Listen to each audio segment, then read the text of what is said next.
Hey y'all, this is Scribe Not Scribble, and today I'll be teaching you how to make a mini whip or a kitten of many tails.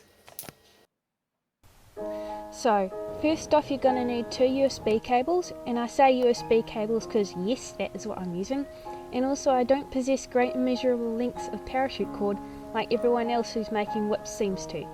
Now you're going to need to double these lengths of cord to roughly about half.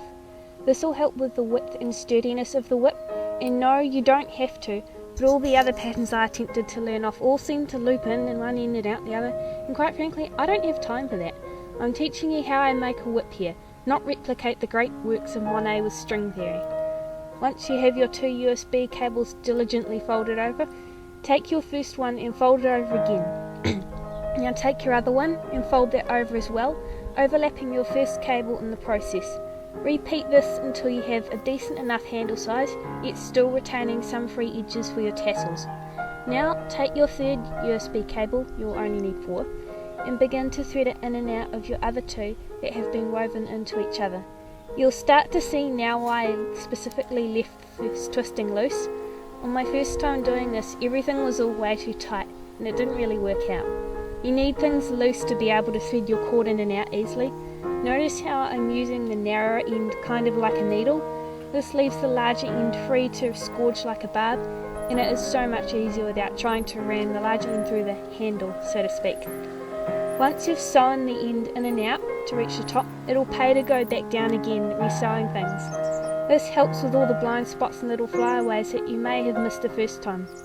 See if you can make a point of not going back in and out with the same points that you used the first time. This will help maintain strength and irregularity, and it'll keep weak spots from developing, which may loop out later. Again, you can see me doing this with the last and final USB cable. This will be what really finalises the design of the whip. Just going back over the finished design concept, and this of course will add more tassels to the end of your whip, which I don't think is ever a bad thing. I think I should also specify here that these are actually used USB cables. These are the ones that I've kept due to whatever reason they no longer work anymore. More often than not, it's always the ends that seem to go first. Don't ever do these with new to semi-new USBs or with any cord or cable that you would otherwise value.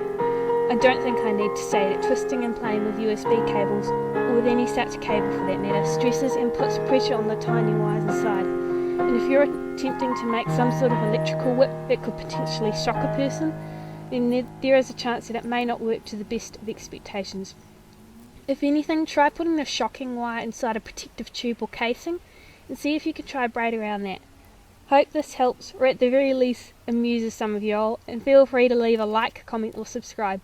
I'll see you around. Scribe out.